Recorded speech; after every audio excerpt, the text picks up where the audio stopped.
وأحل الله البيع وحرم الربا وقال النبي صلى الله عليه وسلم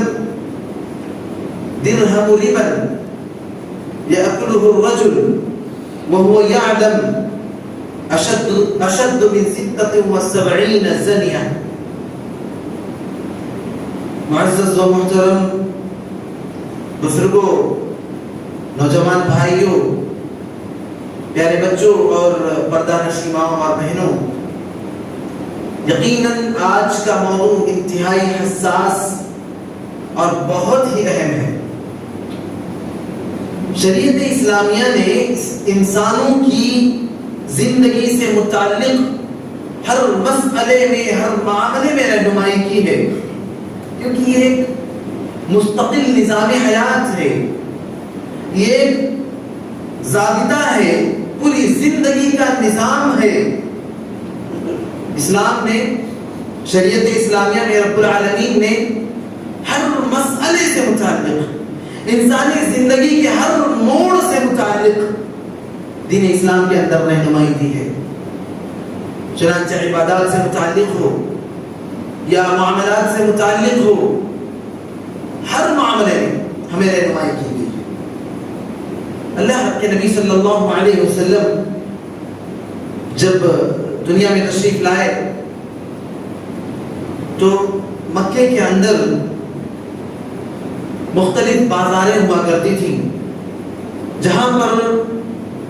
چند مخصوص دنوں میں لوگ جمع ہوتے تھے اور وہاں پر اپنی ضرورت کی چیزیں خریدا کرتے تھے اور ضرورت مند حضرات بیچا بھی کرتے تھے۔ تو یہ خرید و فروخت کا سلسلہ وہاں پر چلتا تھا۔ اللہ کے نبی صلی اللہ علیہ وسلم جب تشریف لائے تو آپ صلی اللہ علیہ وسلم بھی عام انسانوں کی طرح سے بازاروں کو جایا کرتے تھے اور وہاں جا کر اپنی ضرورت کی چیزیں خریدا کرتے تھے اور بیچا کرتے تھے، یعنی خود آپ بھی تجارت کیا کرتے تھے۔ اور آپ صلی اللہ علیہ وسلم کی اسی صفت کو لے کر کفار مکہ اور مشرکین مکہ یہ شبہ ظاہر کرتے تھے، ڈاؤٹ ظاہر کیا کرتے تھے کہ محمد اپنے آپ کو اللہ کا پیغمبر کہتا ہے، یہ محمد اپنے آپ کو اللہ کا رسول کہتا ہے، اور یہ تو بازاروں میں بھی آیا جایا کرتا ہے، اور ما لهذا الرسول يأكل الطعام ويمشي في الأسواق، عجیب پیغمبر ہے، عجیب انسان ہے، اپنے آپ کو پیغمبر کہتا ہے اور عام لوگوں کی جگہ سے کھاتا پیتا بھی ہے اور بازاروں میں آیا جایا بھی کرتا ہے۔ تو آپ صلی اللہ علیہ وسلم بھی چونکہ ایک انسان تھے، ایک بشر تھے، اور بشری تقاضے کے مطابق آپ کی بھی ضرورتیں تھیں اور آپ اپنی ضرورتوں کو پورا کرنے کے لیے بازاروں کو آیا جایا کرتے تھے۔ دوستو اور بھائیو، انسانی ضرورت کے مطابق خرید و فروخت یعنی تجارت، کسی چیز کو بیچنا اور کسی چیز کو خریدنا، یہ اپنی انسانی ضرورتوں کا تقاضا ہے۔ بہت ساری انسان کی ضرورتیں ہیں اور انسان کبھی کسی چیز کی ضرورت محسوس کرتا ہے، کبھی اسے کوئی چیز مطلوب ہوتی ہے، ہمیشہ وہ کسی سے مانگ نہیں سکتا، ہمیشہ وہ کسی سے لے نہیں سکتا یوں ہی بلا معاوضہ۔ لہذا شریعت اسلامیہ نے، بلکہ انسانی فطرت نے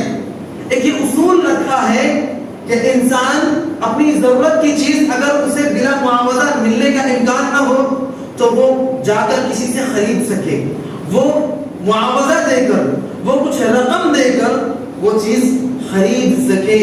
تو یہ ایک نظام حیات جو انسان کا، یہ اسلام ہے، اسلام میں بھی یہ ایک طریقہ بتایا گیا ہے۔ اور جب یہ تجارت دین اسلام کا ایک طریقہ ہوا تو اس میں بھی ہمیں بہت سارے آداب بتائے گئے، بہت سارے طریقے بتائے گئے، بہت سارے اسلوب بتائے گئے۔ کہیں ایسا نہ ہو کہ انسان کسی چیز کو لینے میں اور کوئی چیز کسی کو دینے میں حد سے تجاوز کرنے لگ جائے اور شریعت اسلامیہ نے جو اصول دیے ہیں ان اصول کو پامال کرنے لگ جائے، ان اصول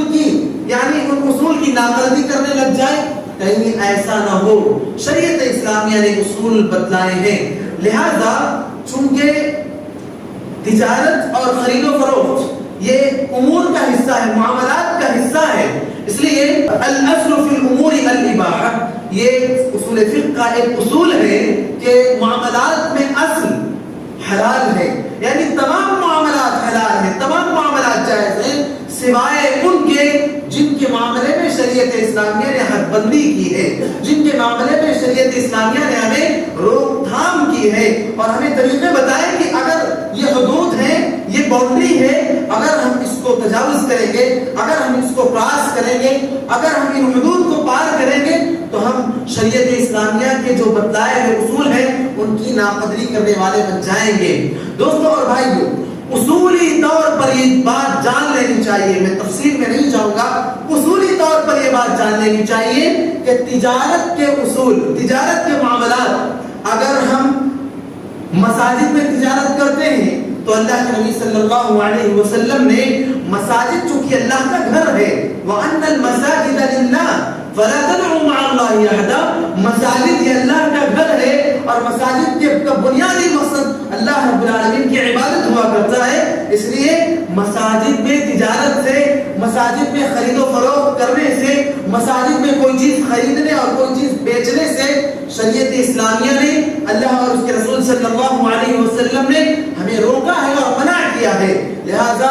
مساجد میں کی جانے والی تجارتیں یہ حرام تجارتیں ہوا کرتی ہیں، یہ ممنوع تجارتیں ہوا کرتی ہیں، اور اگر ہم مساجد کے اندر بیٹھ کر خرید و فروخت کریں گے، تجارتیں کریں گے، تو ایسی تجارتیں اور ایسی کمائی اور ایسا آنے والا مال واللہ یہ حرام ہوگا۔ دوسری چیز یہ کہ نماز کے اوقات اور جمعہ کی اذان کے بعد اگر ہم تجارت کرتے ہیں، جمعہ کی اذان یا نماز کے اوقات میں اگر ہم خرید و فروخت کرتے ہیں تو ایسی کمائی، ایسی تجارت یہ بھی حرام ہوگی۔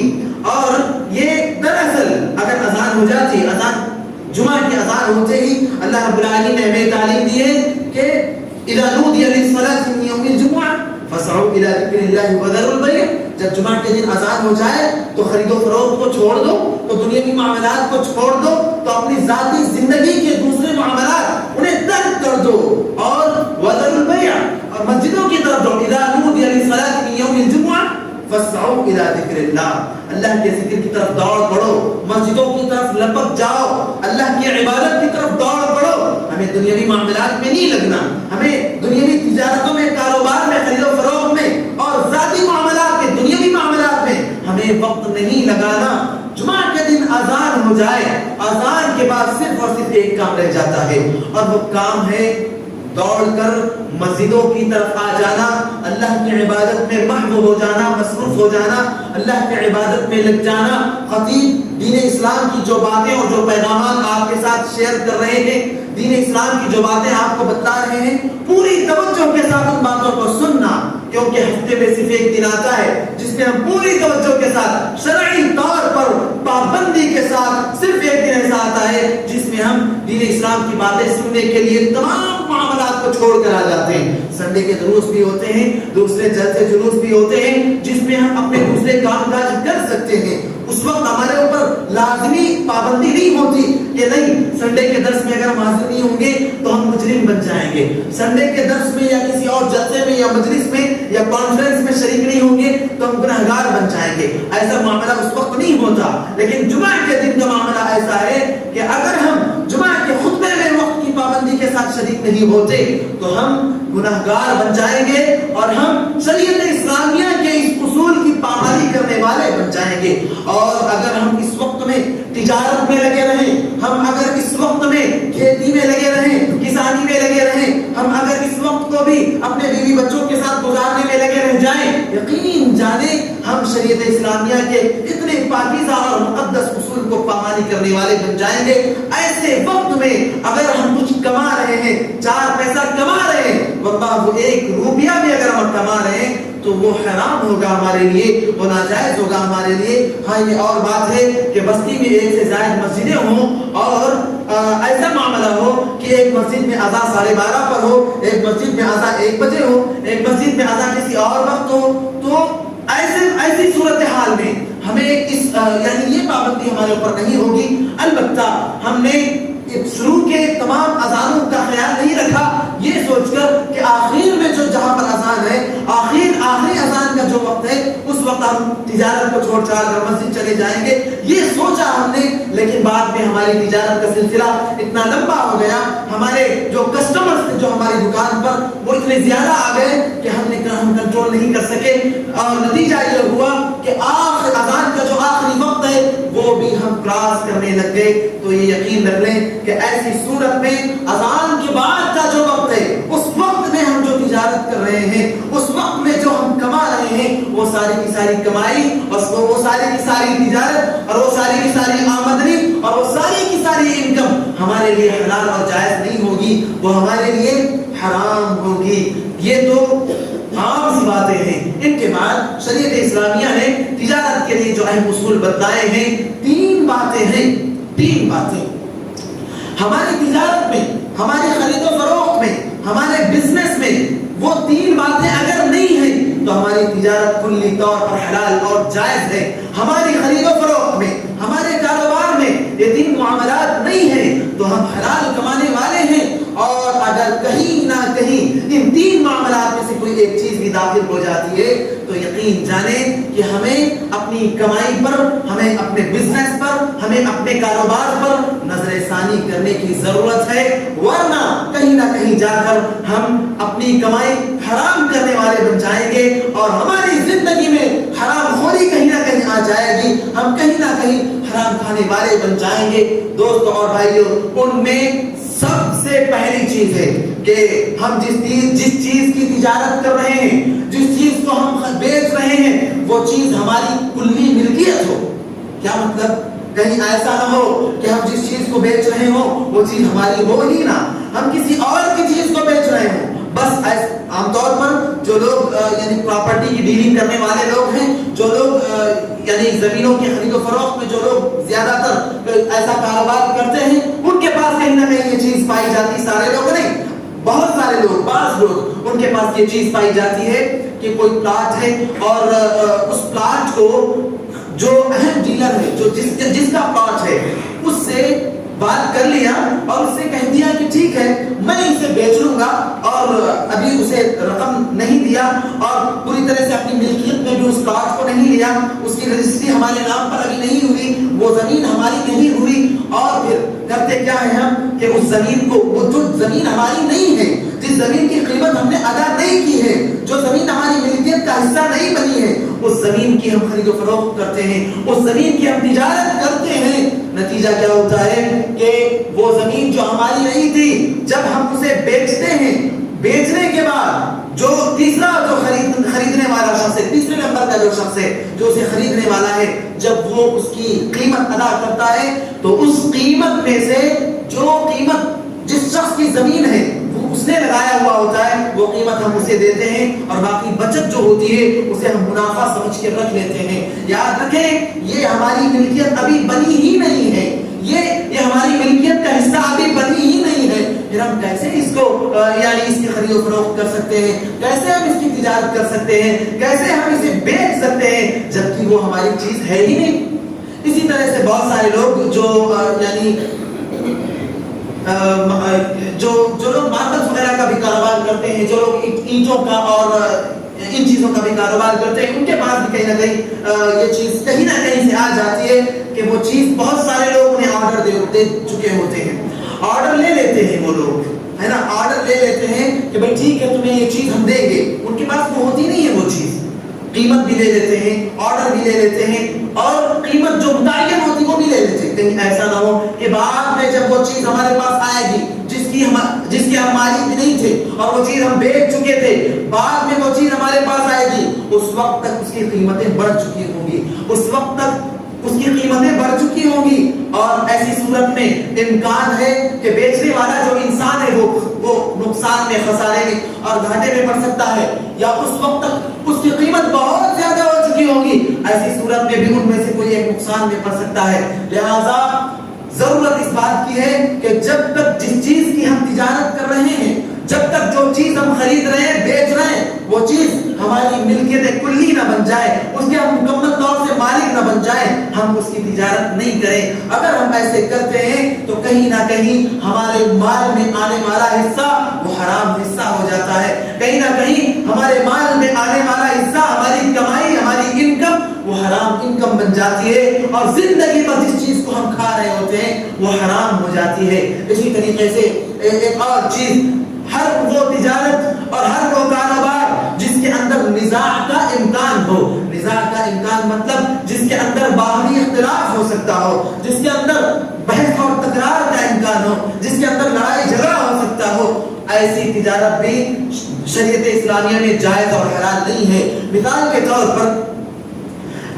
طور پر ایک باغ والا انسان جس کا بہت بڑا باغ ہے، اس نے اپنے باغ کے چند درخت بیچے، 5 درخت اس نے کسی سے بیچ دیے. میرا باغ ہے، میں نے بہت بڑا باغ ہے، اس میں 200-400 یعنی درخت ہیں، ان میں سے میں نے 5 درخت بیچ دیے کسی شخص سے، لیکن میں نے اس کو متعین نہیں کیا. میں نے اس سے کہا کہ میرے باغ کے اندر 5 درخت تمہارے، کتنے میں؟ 10 کروڑ میں میرے باغ میں سے 5 درخت تمہارے. اب جب وہ ان 5 درختوں کو قبضہ کرنے کے لیے آئے گا نا، تو وہ کون سے درخت قبضہ کرے گا؟ وہ آپ کے ذہن میں ہوگا کہ جو چھوٹے چھوٹے درخت ہیں میں اسے دے دوں گا، اس کے ذہن میں ہوگا کہ نہیں جو بڑے بڑے ہیں، جو بہت پرانے، جو بہت اچھے پھلدار ہیں، وہ میں لے لوں گا. نتیجہ کیا ہوگا؟ کہ آپس میں اختلاف ہوگا نا، آپس میں اختلاف. ایسی صورت میں شریعت اسلامیہ ایسی تجارت کو بھی جائز اور حلال نہیں قرار دیتی، کیونکہ شریعت اسلامیہ کے اندر باہمی محبت بہت ہی زیادہ امپورٹنٹ ہے، بہت ہی زیادہ اہم ہے. اللہ کے نبی صلی اللہ علیہ وسلم کے آنے سے پہلے لوگ آپس میں ایک دوسرے کے دشمن تھے، ایک دوسرے کے جان اور مال کے دشمن بنے بیٹھے تھے. ہر ایک اس بات کا منتظر تھا کہ کب موقع ملے اور میں سامنے والے کو نقصان پہنچاؤں، کب موقع ملے کہ میں سامنے والے کو پریشان کروں، کب موقع ملے کہ سامنے والے کی جان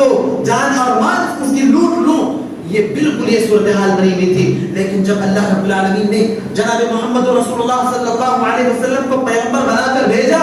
اس وقت اللہ کے نبی صلی اللہ علیہ وسلم دنیا میں آ کر آپ نے تعلیم دی، آپ نے بتلایا کہ مثل المؤمنین فی تبادہم وتراحمہم وتعاطفہم کمثل الجسد الواحد اذا اشتكى منه عضو تداعى له سائر الجسد بالسهر والحمى. پیارے نبی صلی اللہ علیہ وسلم نے کہا کہ مومنوں کی مثال آپس میں ایک دوسرے کے لیے ایک جسم کی طرح سے ہے، ایک باڈی کی طرح سے ہے. مثل المؤمنین فی تبادہم، آپس میں محبت کرنے کے اعتبار سے، وتراحمہم، آپس میں ایک دوسرے پر رحم و کرم کرنے کے اعتبار سے، وتعاطفہم، آپس میں ایک دوسرے پر نرمی کے اعتبار سے، کمثل الجسد الواحد اذا اشتكى منه عضو، جسم کا جب کوئی باڈی کا جب کوئی پارٹ تکلیف محسوس کرتا ہے، اسے جب کوئی پریشانی لاحق ہوتی ہے تو پورا جسم اس تکلیف کو محسوس کرتا ہے، پوری باڈی اس تکلیف کو فیل کرتی ہے. انسانی مسلم سوسائٹی کا یہی معاملہ ہونا چاہیے. لہذا اللہ رب العالمین نے بھی کہا ہے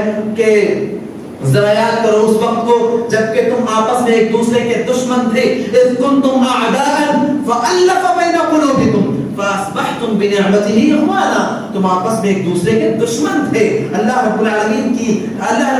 کی کرم فرمائی سے تم اب ایسا معاملہ ہے کہ ایک دوسرے سے محبت کرنے لگ گئے ہو. فالف بین قلوبکم، اللہ نے تمہارے دلوں میں ایک دوسرے کے لیے محبت ڈال دی ہے. تو شریعت اسلامیہ کے اندر یہ جو باہمی محبت ہے نا، یہ بے انتہا اہم اور امپورٹنٹ ہے. اللہ تعالیٰ بالکل نہیں چاہتا کہ معاملات کو لے کر، زندگی کی چھوٹی چھوٹی باتوں کو لے کر ہم آپس میں ایک دوسرے کے دشمن بن جائیں، ہمیں آپس میں ایک دوسرے سے شکوے ہو جائیں. لہذا اللہ رب العالمین نے ہمیں یہ اصول دیا کہ ہر وہ تجارت، ہر وہ خرید و فروخت جس کی وجہ سے آپس میں ایک دوسرے کی نفرت کا خاتمہ ہو سکے، ایک دوسرے کے درمیان یعنی محبت ختم ہو سکے، ایک دوسرے سے نفرت ہو جائے، آپس میں ایک دوسرے سے اختلاف ہو جائے، ہر وہ تجارت شریعت اسلامیہ نے اس کو حرام اور ناجائز قرار دیا ہے. اسی طریقے سے ایک اور چیز ہے، شریعت اسلامیہ نے جن چیزوں کو، شریعت اسلامیہ کے اندر جن چیزوں کو حرام قرار دیا گیا ہے، جن چیزوں کو حرام قرار دیا گیا، شراب ہے، شراب نوشی کو اللہ رب العالمین نے اور پیغمبر صلی اللہ علیہ وسلم نے حرام قرار دیا ہے. اب شراب کی خرید و فروخت کرنا یہ بھی حرام. اسی طریقے سے جو بھی حرام چیزیں ہیں، جو بھی سور خنزیر ہے، اس کو بھی اس کا بھی یعنی استعمال وہ بھی حرام قرار دیا گیا ہے. لہذا اس کی بھی خرید و فروخت حرام اور ناجائز ہے. اسی طریقے سے عام طور پر لوگ نشے کی چیزوں کا اس کی تجارت کرتے ہیں. تمباکو کی تجارت کرنا یا گٹکے کی تجارت کرنا. آج کل ہر چھوٹی بڑی دکان کے اندر یہ گٹکے والی چیزیں، نشے والی چیزیں ہمیں اور آپ کو مل جاتی ہیں. بیڑی سگریٹ کا استعمال یہ سب بھی حرام ہے. یہ بھی ان سب کی تجارت کلی طور پر حرام اور ناجائز ہے، الا یہ کہ اس کا کوئی اور بھی استعمال ہوتا ہو، اس کا کوئی اور استعمال بھی ہوتا ہو. کوئی ایسی حرام چیز جس کا ایک استعمال، جس کو کھانا حرام کہا گیا ہو لیکن اس کا کوئی اور استعمال ہوتا ہو، اس کا کوئی اور استعمال ہوتا ہو، اس کو یوز کرنا کوئی اور طریقے سے، دوا میں ہو سکتا ہے اس کا استعمال ہو سکتا ہو، یا اسی طریقے سے صفائی ستھرائی میں ہو سکتا ہے اس کا استعمال ہو سکتا ہو. تو ایسی صورت میں اس کو اس استعمال کی وجہ سے اس کو حلال قرار دیا گیا ہے. البتہ اس کا اگر کوئی اور استعمال نہ ہوتا ہو، پھول کا استعمال یہی ہوتا ہے نا کہ ایک استعمالات ہوتے ہیں، لیکن پھول کو لوگ بہت سارے مشرکین اس کو خرید کر مزاروں پر بھی لے جاتے ہیں، ہے نا، مزاروں پر چڑھانے کے لیے بھی پھول خریدتے ہیں. تو ایسی صورت میں اگر ہم مزاروں سے قریب میں اس کی تجارت کرتے ہیں تو امکان اس چیز کا زیادہ قوی ہے کہ لوگ جو خریدیں گے وہ وہی لے کر جائیں گے. لہذا وہاں پر اس کی تجارت نہیں ہونی چاہیے، لیکن دوسری جگہوں پر دوسرے استعمالات کے لیے اس کا یعنی اس کی تجارت ہو سکتی ہے.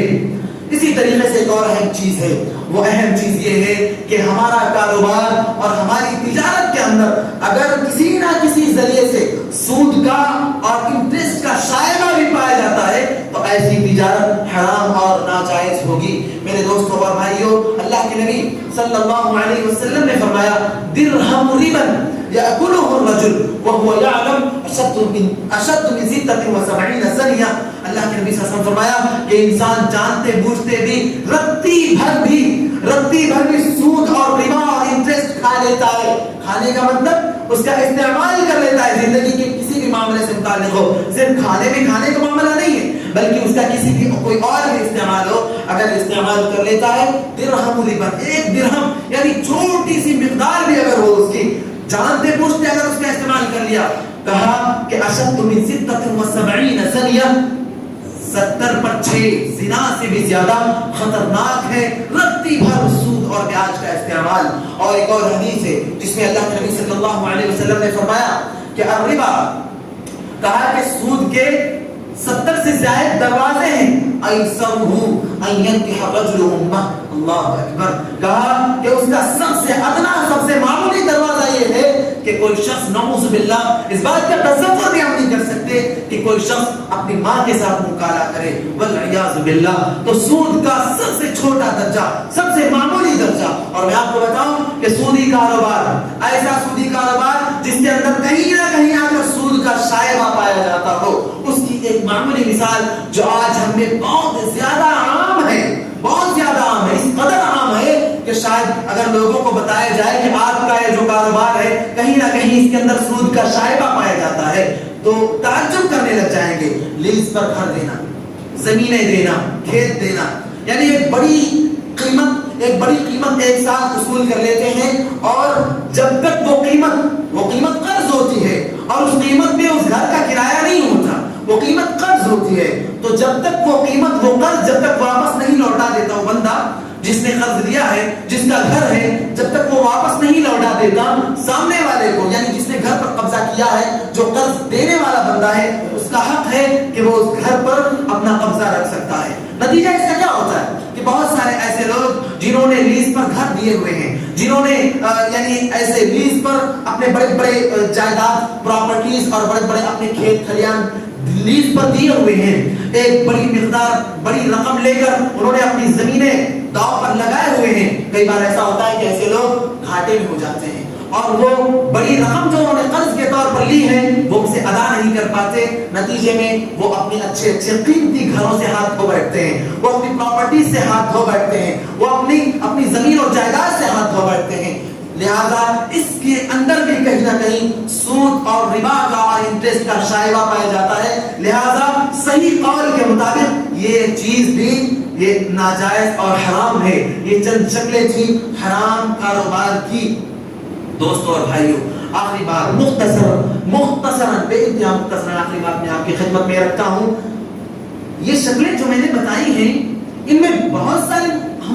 سارے لوگ ہوں گے، میں ہو سکتا ہوں, آپ میں سے بہت سارے لوگ ہو سکتے ہیں کہ ان کی تجارت کے اندر ان میں سے کچھ نہ کچھ پایا جاتا ہوگا, لیکن وہ اپنی تجارت کو یہ جاننے کے بعد بھی چھوڑ نہیں سکتے. کیوں نہیں چھوڑ سکتے؟ کیونکہ بھائی وہ اچھے سے سیٹل ہو گئے ہیں,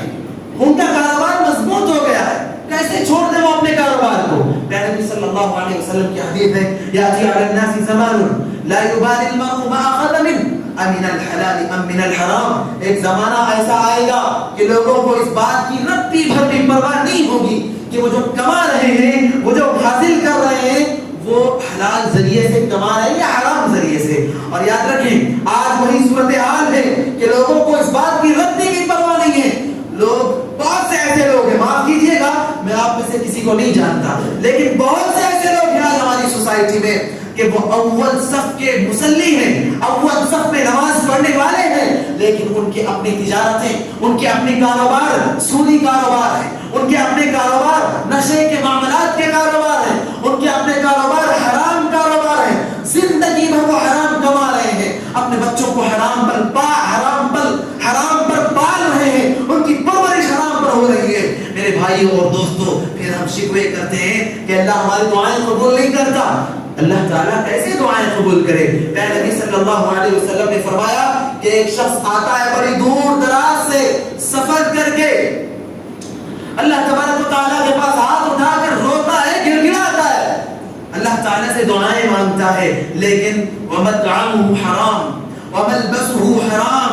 وَغُذِيَ بِالْحَرَامِ فَأَنَّى يُسْتَجَابُ. اللہ کے نبی صلی اللہ علیہ وسلم کہتے ہیں کہ وہ بندہ جو دور دراز سے سفر کر کے آتا ہے, مسافر کی دعا کو اللہ تعالیٰ قبول کرتے ہیں. ہاتھ اٹھا کر جب بندہ دعا مانگتا ہے, اللہ تعالیٰ اس بات کہتے ہیں مجھے شرم آتی ہے کہ میں اپنے بندے کے ہاتھ کو یوں خالی لوٹا دوں. اللہ تعالیٰ اس کی دعا کو لازماً قبول کرتے ہیں. ان سب کے باوجود بھی مسافر کی دعا قبول ہوتی ہے, اس کے باوجود بھی یہ مسافر جو روتا گر گراتا ہے, اللہ تعالیٰ کی بارگاہ میں دعائیں کرتا ہے, اللہ کے نبی صلی اللہ علیہ وسلم کہتے ہیں اس کی دعا اللہ تعالیٰ قبول نہیں کرتے.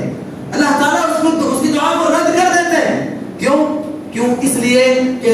مطعمہ حرام, اس کا کھانا حرام ہے, وملبسہ حرام, اس کا لباس, اس کا پہننا اوڑھنا بچھونا حرام ہے, وغذی بالحرام, اس کی پوری زندگی حرام پر گزری ہے, وہ حرام پر پرورش پایا ہے. بھلا کیسے اللہ اس کی دعائیں قبول کر لے, بھلا کیسے اللہ اس کی عبادتیں قبول کر لے, بھلا کیسے اللہ تبارک و تعالیٰ اسے اللہ کو یاد کرنا کیسے اللہ قبول کر لے, اللہ کیسے اس کے ذکر کو قبول کر لے, کیسے اللہ اس کی نمازوں کو قبول کر لے, کیسے اللہ اس کے روزوں کو, حج کو, زکات کو کیسے اللہ قبول کر لے. ہم زندگی